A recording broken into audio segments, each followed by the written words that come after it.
nyambungin ini, tapi keadaan hari ini Ustaz dengan problem mungkin suami istri kerja atau mungkin tadi Ustaz bilang suaminya jauh, terus di rumah ada istri gitu. Dengan makna doa ini Ustaz, bahwa kunci terbesar dititipkan pada Allah gitu. Gimana Ustaz perilaku aktivitas di rumahnya tuh kayak gimana, atau apa yang harus dilakukan lah gitu. Dengan keadaan hari ini Ustaz, ya salah satunya akhirnya bermunculan sisi tempat-tempat penitipan anak tadi Ini. misalnya. Karena waktu mau safar tadi doanya begitu kan. Artinya kalau mau nitip Allah tuh ngomong dulu sama Allah. Namanya menitip. Iya sih. Ya kan? Tadi Nabi Adam ngomong ke gunung, Ngomong ke gunung. langit. Kita mau ngomong sama gunung nggak ngerti bahasanya. Atau pasti nolak. Ngomong ke bumi kita nggak bisa bahasanya, pasti nolak. Ya kan langit juga sama. Nah, nitip yang paling tepat nitip pada Allah. Gitu. Jadi doa safar tuh. Nabi Muhammad ajarkan itu. Titipkan pada Allah. Kita ini suka sibuk nyari nitip kemana, titip sama Allah. Di kehidupan ini enak. Ini nasihat mahal dari dulu bapak saya Allah yarham. Dia cuma bilang itu, kamu nggak akan bisa awasi anakmu 24 jam. Maka titipkan pada Allah. Kalimatnya. Terus ada kalimat ujungnya. Karena tidak akan pernah hilang dan tak pernah rusak apapun yang dititipkan pada Allah.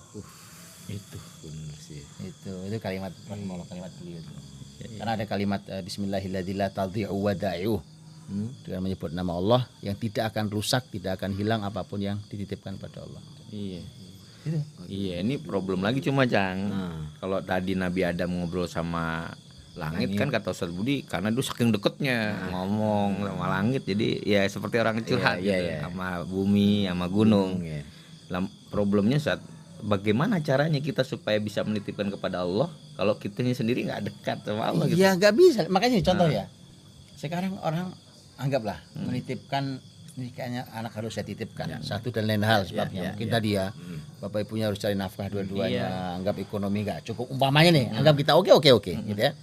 Cuma kemudian yang langsung muncul dan mungkin kadang-kadang cuma satu-satu yang muncul di kepala kita. Adalah anak ini mau kita titipin di mana, di lembaga mana, berapa biayanya, apa fasilitasnya, seaman apa yang diajarkan. Kita lupa Allah loh. Betul. Iya sih. Kita lupa Allah loh. Kemudian kemana Allah? Gitu. Padahal ajaran begitu banyak dalam Islam termasuk doa safar. Nitip itu sama Allah. Sama Allah. Gimana cara nitip sama Allah tadi? Doa safar tuh ngobrol. Ya Allah, kan gitu.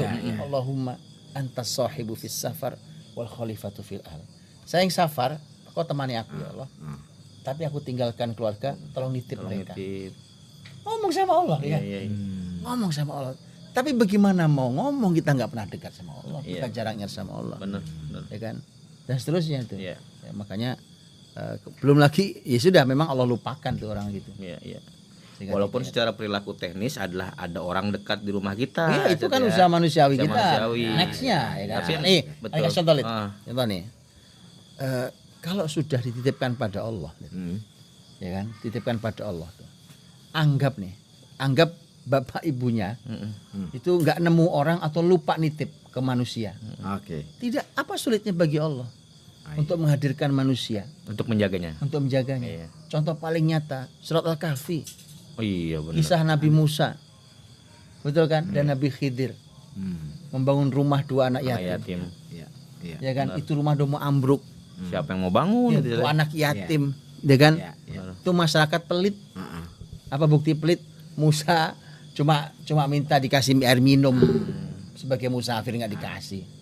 Apalagi suruh bangun rumah anak yatim ini mau roboh tuh. Nggak terjadi.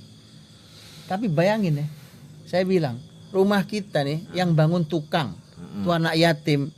Rumah yang bangun dua orang nabi. Rumah dia dibangun oleh dua orang nabi. Oh ya gitu Pak. Itu berarti orang lebih memang orang tuanya nitip ke Allah tuh. Benar. Betul kan? Ayatnya